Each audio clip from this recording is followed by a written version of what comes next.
A lot of clinicians are skeptical of AI, and for good reason. Governance answers their skepticism directly. It requires that outputs be explainable, that models be validated before and monitored after deployment, and that AI is positioned as support for clinical judgment, never a replacement for it. When a clinician can see why a tool made a recommendation and knows a human stays in the loop and accountable, that's when trust actually forms. Good governance makes the AI a transparent colleague instead of a black box. Welcome to the WTW podcast, Vital Signs, Risk and Insurance for Healthcare, where we discuss the risk management and insurance trends and issues facing the U.S. healthcare industry. We'll speak with our industry experts and clients in search of ways to improve your risk and insurance vital signs.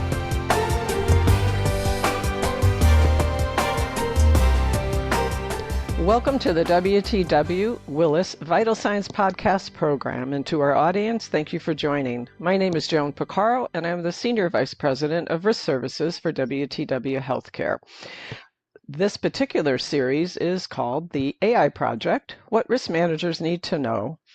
And this is a one part of many part series on this wonderful topic of artificial or augmented intelligence. And as AI becomes embedded, golly, into everything from radiology to triage to clinical documentation, risk managers are having to navigate some new and complex challenges around oversight, safety, and accountability. And in today's episode, we're going to focus on one of the critical topics, which is AI governance.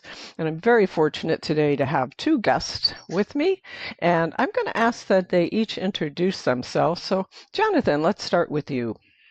Thank you, Joan. Hi, everyone. My name is Jonathan Davies. I am a cyber risk consultant based in Las Vegas, Nevada. I've been with Willis for about 7 years, and as a cyber risk consultant, I am fully embedded within our cyber broking team and help out our cyber insurance clients with their various governance, risk, and compliance needs. Well, thank you, Jonathan, and welcome. And again, we have a repeat guest, Anthony. Anthony, you're up. Hi, good afternoon. My name is Anthony Wilson. I'm talking to you from Southern Arizona. I am also a cyber risk consultant for Willis. And what I particularly focus on is financially quantifying the risk, the financial aspects of cyber risk and AI-related risk for Willis and Willis clients. Well, thank you and welcome again. Thank you for joining us for another episode. So I'll throw the question out to either one of you to answer. Let's start with the beginning. What is meant by AI governance? If I could just jump in quickly with a couple with a short preamble. First of all, Jonathan and I are both the security wonks. So I know a lot of people sort of groan and roll their eyes at the gloom and doom naysayers from security. So I first of all want to acknowledge, what a revolutionary technology artificial intelligence is and what it is imparting to organizations' productivity and efficiency, amongst other things. That said, as risk professionals, we need to focus on the potential downside to AI or risk. That is the subject that we will be addressing today. The only other thing that I would like to mention is when we talk about AI governance, we also really need to talk about data governance because they're really two sides of the same coin. And when I think about AI and AI risk, I basically bin it into three buckets, if you will. One is the risk associated with the uplift that artificial intelligence can impart to malicious cyber actors, basically the gain in efficiency, frequency, and lethality, if you will, of their malicious cyber activity against organizations. The second is what artificial intelligence can do to help the defenders in defending themselves against malicious cyber actors using artificial intelligence or not. And then finally, and this is really the core of what we're going to be discussing today, is artificial intelligence technology as an attack source of or origin of potential risk for organizations. And so with that, I'll pause there and see if my colleague Jonathan has any comments. Thanks, Anthony. So going back to the question, what do we mean by AI governance or governance more broadly? When you strip it down, governance is simply a structure that makes sure the technology you deploy is doing what you intend it to do safely, and that someone is accountable when it doesn't. It's the people, policies, and processes that sit around the tool so it's not operating in the dark. Now, I find the easiest way to explain AI governance to a clinical audience is to compare an AI model to a new employee. When you hire someone, you don't just hand them a badge and walk away. You check their credentials, you define their job, you supervise them, you hold them accountable to their level of responsibility, and you keep a manager in the loop. AI governance is that same discipline, but applied to an algorithm. What is this model allowed to do? What data can it touch? Who reviews its output before it affects a patient, and who owns the outcome when it's wrong? So governance isn't a document that sits on a shelf. It's the operating system for how your organization acquires, approves, deploys, and monitors AI, from a clinical decision support tool all the way down to a scheduling bot in the back office. And that's a great comment. And the only thing that I would emphasize there that Jonathan pointed out was that governance framework or process could and should embrace both technology to monitor the activity and output of AI technology in an organization's tech stack, but also the humans responsible for that oversight. So it's governance. AI governance is a partnership of humans and associated technology. Those are great comments. And Jonathan, I really want to lean into what you said about the example of the new employee. Governance is really just a very fluid and an active process. It's not just a document that sits on a shelf somewhere. So thank you for that example.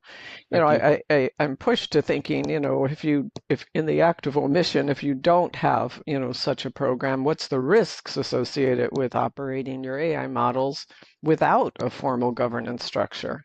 As a former CISO, I can tell you we had a lot of problems with the concept of shadow IT, shadow data, and now shadow AI in the environment that I was responsible for defending. And what is shadow AI? Like IT and data, it's partners in crime, if you will.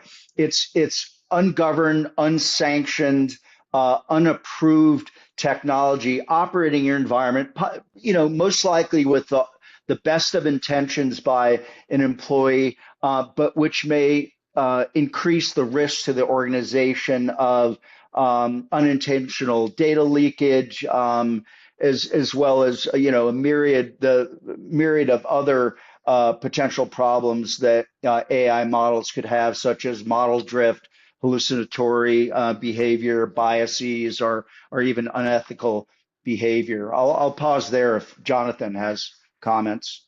Thanks, Anthony. So without a formal governance structure, the first thing that shows up usually isn't a dramatic clinical failure, it's loss of visibility. Leaders simply don't know where AI is being used or who's using it. And the worst version of that is what Anthony referred to, what we call shadow AI. Imagine a nurse pasting patient information into a free public chatbot to save time. No policy, no oversight, and PHI has just left the building through a vendor nobody vetted. From there, the risks cluster into three buckets: clinically, operationally, and ethically. So clinically, ungoverned models hallucinate. And by that, I mean they produce confident, wrong answers. And they drift over time as the real world changes. So a tool that was accurate at go live quietly degrades. Operationally, you get over reliance and automation errors feeding flawed decisions into scheduling, triage, or documentation, plus a bigger attack surface for cyber threats. And then finally, ethically, you get bias, as Anthony mentioned, bias and discrimination baked into decisions, opaque black box outputs no one can explain, and patients who were never told AI was involved in their care. The through line is that all of these are happening whether or not you have governance. Governance doesn't create the risk, but it can determine whether you see it coming or find out from a headline. And something I'd just like to add more specific to healthcare. Several of us, Joan included, were at Willis's Dallas Healthcare Conference back in June. And one of the issues we were discussing was the use of AI scribes in clinical settings, essentially, use of ambient AI to produce not only documentation of a clinician's interview of a patient, but to also generate diagnostic output as well as even proposed treatment options for the patient resulting from that interview. And the issue here is that busy clinicians, let's say in an emergency room or some other setting where they're really short on time, if that doctor, that nurse, if they don't properly review the output from that AI scribe before signing their name to it, they're possibly opening up not only themselves but their hospital to possible malpractice lawsuits. And that's a somewhat extreme case, but it emphasizes the importance of the human in the loop concept of human review of AI tools output. And we'll talk about that, I think, a little bit later in this session. Yeah, great call outs. I think most of us may be aware that, AI's been around for a longer while than we might realize, maybe from the 1950s, but this new generation of apps that we're starting to see, new ones come about almost daily, brings forth a lot of opportunities, but also some new risks.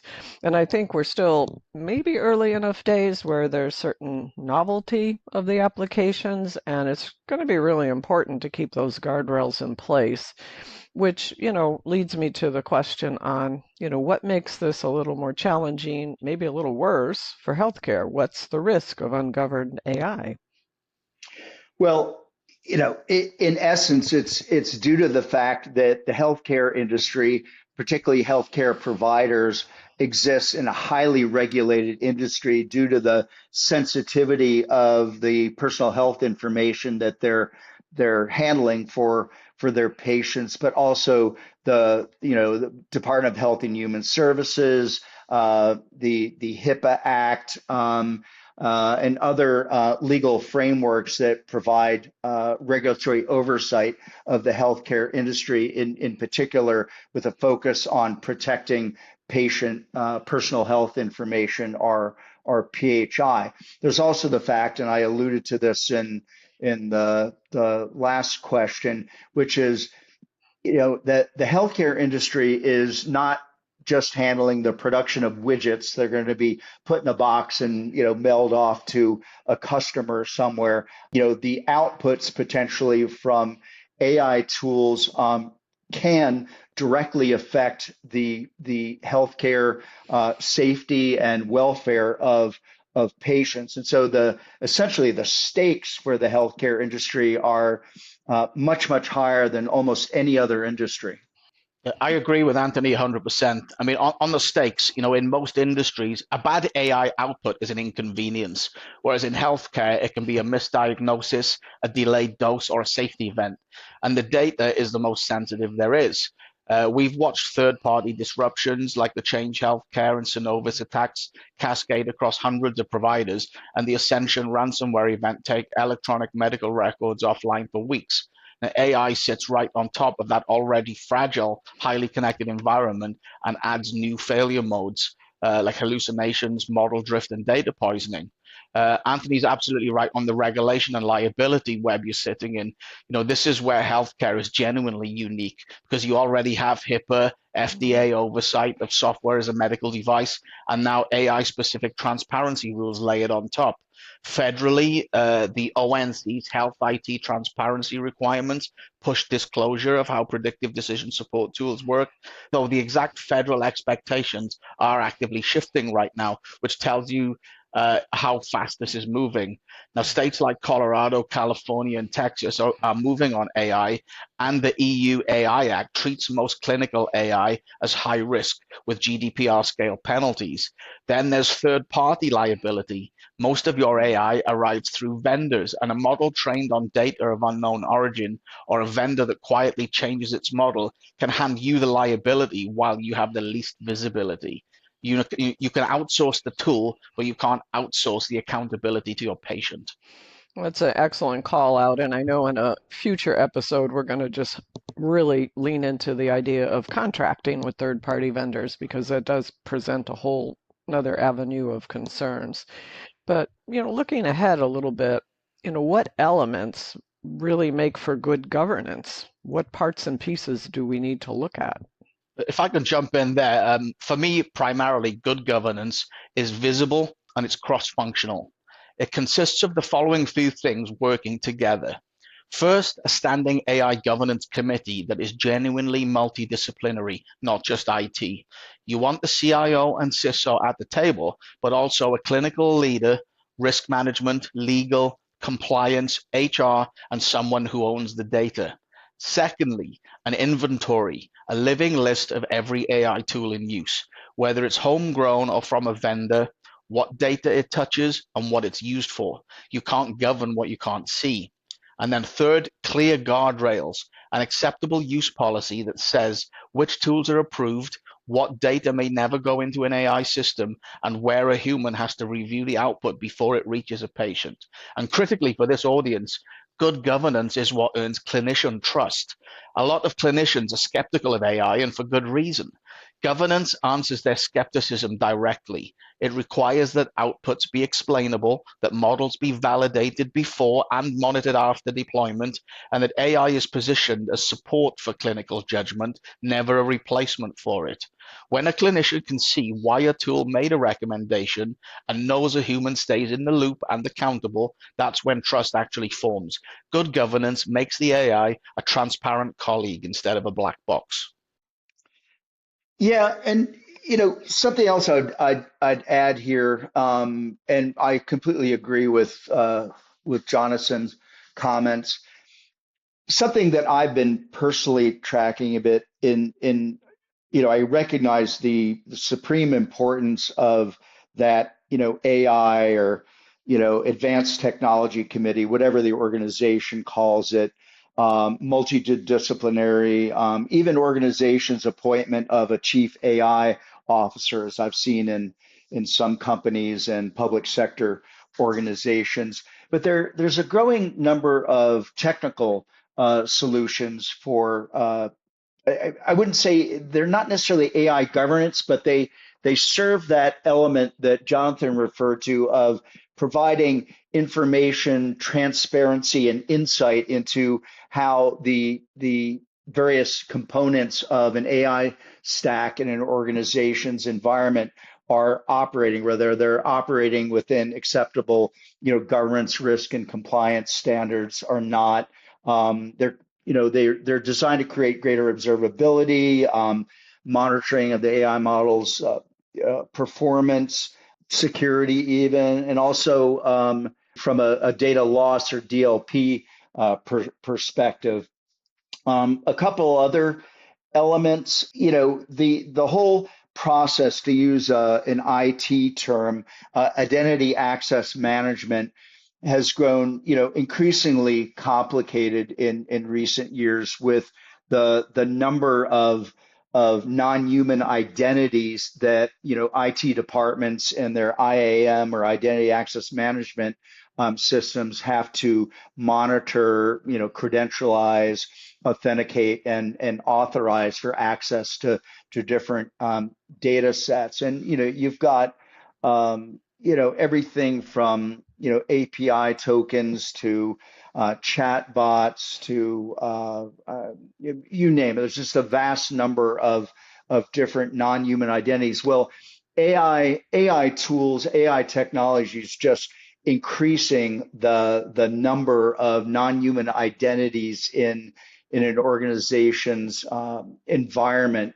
And monitoring and administering and regularly reviewing the access that those identities have, which typically, in many cases, unlike human identities, aren't regularly reviewed necessarily, is extremely complex. And then, final point, and really the scope of today's discussion doesn't allow time for this, is the issue of AI sovereignty and sovereign AI, which is something that you're increasingly seeing with some more sensitive industries like healthcare, defense, et cetera, and maybe certain types of critical infrastructure. But you're also seeing it enacted on, a sort of national scale, or sometimes, a nation state in partnership with, key companies in its region. For example, you see a lot of work in this respect in the EU, for example, but also some other countries. So, AI sovereignty is sort of the strategic framework by which countries, organizations, or consortiums of organizations, maybe even public-private partnership, create these sort of, for lack of a better word, trusted environments. And AI sovereignty is really kind of the strategic framework for those trusted environments, whereas the concept of sovereign AI is actually a technical implementation of the concept of AI sovereignty, whereby the group, the consortium, the country, what have you, will basically take over control of their AI stack from initial development and training of a model, all the way through deployment, using their own data and their own infrastructure to essentially create that trusted environment. It's an interesting concept. I don't know necessarily how far the U.S. is along those lines. You tend to see this most particularly in regions or parts of the world where they have particularly strict national data privacy laws, like the EU, like some other countries. But it is being adopted by some organizations, including in healthcare in the U.S. A couple things I just want to draw attention to that you said that really resonated with me as a risk professional. And I would say first and foremost, the idea that risk is sitting at the table during the early design stages of whatever the governance plan is. Usually we may get called in, but sometimes it's later in the process, or only when, a problem has, rose. Probably the other two things clients ask me the most about is, how to inventory and, look at where is AI living in our buildings, in our hospitals. And then, finally, just the acceptable use. There may be IT policies about certain technical aspects, but is there a good policy in place for clinical applications and how they are used and when they're used, and what's the notification process? Because sometimes, physicians may bring an application in. So is there a good solid process for the approval of bringing something in? So I thank you for your comments on that. And I probably want to go into another question. Not all health systems have, many levels of leadership in their AI process. We have small hospitals, that might be single hospitals, and then you have large multi-hospital systems. Where's a good place to even start, to start on a path to good AI governance? That's a great question because it can be very easy to fall at the first hurdle when you view governance as such a huge mountain to climb. My advice is start small and start with reality, not with a 50-page framework. The mistake is thinking you need a perfect enterprise grade program before you do anything, and you really don't. You need to take the first three practical steps and build from there.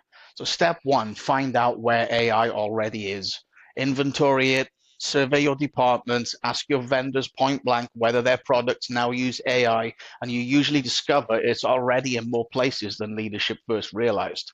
Step two, triage by risk.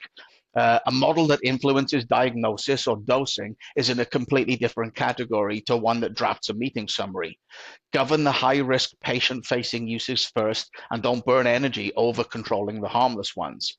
And then step three, put a basic policy and a small committee in place so there's a front door, a defined way for someone to propose a new AI tool and get a yes or a no instead of just quietly using it. If you do want a North Star to follow, you can always lean on a free public framework so you're not inventing everything from scratch. The NIST AI risk management framework of govern, map, measure, manage is free and practical. And then later, ISO 42001 exists if you want something that you can be certified against.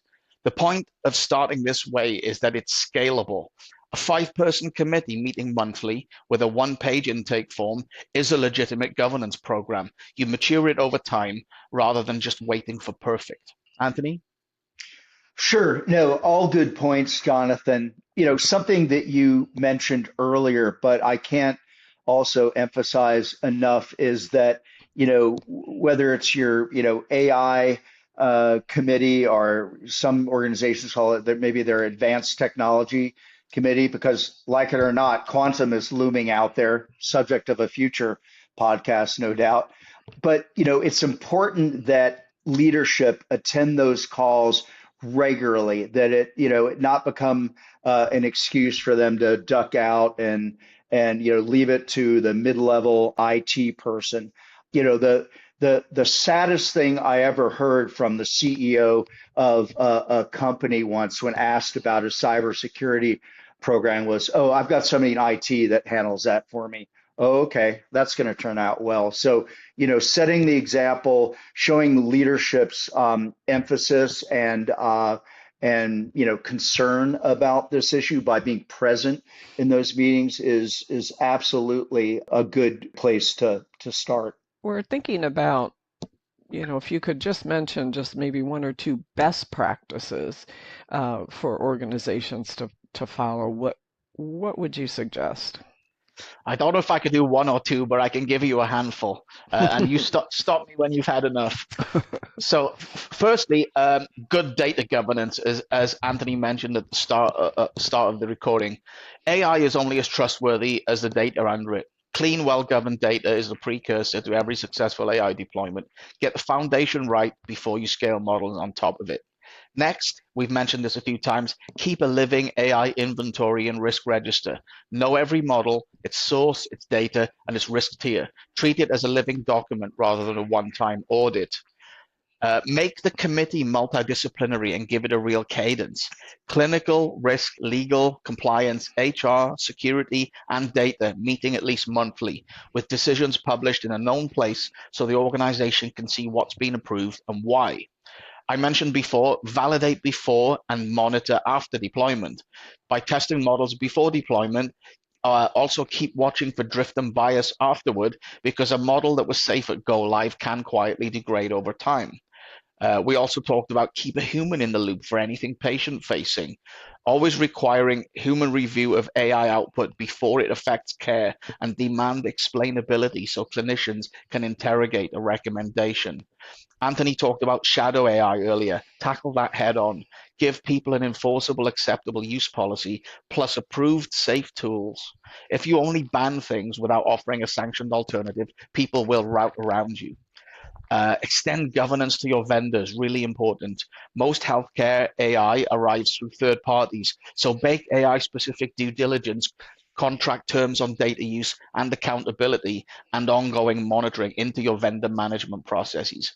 And then finally, plan for failure. Have an incident response plan for when an AI tool gets it wrong. Escalation paths, patient communication, and a way to switch the model off. What good looks like in one sentence, AI is visible, validated, explainable, supervised by humans, and tied to a named owner. And your people trust it because they can see all of that. Anthony? Yeah, no, all great points, Jonathan. Only thing I would add, and this is something I alluded to earlier in this podcast, was training for the users, particularly clinicians who are ultimately going to have to sign their name to the bottom of any document produced by an AI tool on that in any way relates to patient care. Appropriate training, and not just one and done, but regular retraining on how to use the tools and some of the pitfalls. And this is a particular concern because while I'm not a healthcare professional like Joan myself, I'm aware of how many healthcare providers are very short-staffed. Nurses, doctors, other clinical personnel are really rushed for time, and there's that temptation to just give the 15-20 second glance at the the ambient AI scribes output on a patient interview and then sign your name to it. And it's that urge needs to be resisted. And then finally, just because I am the risk quantification wonk on this call, is something that is useful for organizations in their management of this new risk vector that AI represents for all of us is understanding what that risk could cost the organization in terms of liability, regulatory fines, third-party lawsuits, et cetera. And so taking the time, working with your insurance partner or your risk manager to really dig into what are the potential financial ramifications of the AI tooling in your technology stack. Oh, excellent. Really good call outs for an organization to not feel too intimidated about, a lengthy process. Really taking those small steps is a good place to start. So what's one piece of advice you'd like to leave with our audience today? Well, Joan, if there's one key takeaway, I'd like it to be this, that governance is not the brake on innovation, it's what lets you accelerate safely. The instinct in a lot of organizations is to treat compliance and innovation as opposites, where every control slows you down. I would argue it's actually the reverse. The organizations that move fastest with AI are the ones that build the guardrails first, because they can say yes with confidence rather than saying no out of fear. And you don't need to be a data scientist or a lawyer to lead this, which matters because the people listening are managers, nurse leaders, HR, and operational directors. You already know how to manage people, manage risk, and ask good questions. AI governance is the same muscle. So my advice is simple. Start now. Start small and start with one question in every meeting where a new tool comes up. How are we governing this? If you make that question routine, you're already most of the way there. Protect the patient first, and the innovation takes care of itself. That is a really excellent point that you brought up, so thank you. So we've come to a close for this episode, and first I want to give a hearty thank you to our guest, and first, thank you, Jonathan. Thank you, John. And to Anthony, thank you for joining us again. Yeah, thank you very much, Joan. Always a pleasure to work with you, and as always with Jonathan. And in closing, I want to thank our audience and those who have tuned into our discussion. I hope you'll join us again for future discussions in the coming months. And again, thank you for listening to our podcast, WTW Willis Vital Signs. Thank you for joining us for this WTW podcast featuring the latest thinking on the intersection of people, capital, and risk. WTW hopes you found the general information provided in this podcast informative and helpful. The information contained herein is not intended to constitute legal or other professional advice and should not be relied upon in lieu of consultation with your own legal advisors. In the event you would like more information regarding your insurance coverage, please do not hesitate to reach out to us. In North America, WTW offers insurance products through licensed entities, including Willis Towers Watson Northeast Incorporated in the United States and Willis Canada Incorporated in Canada.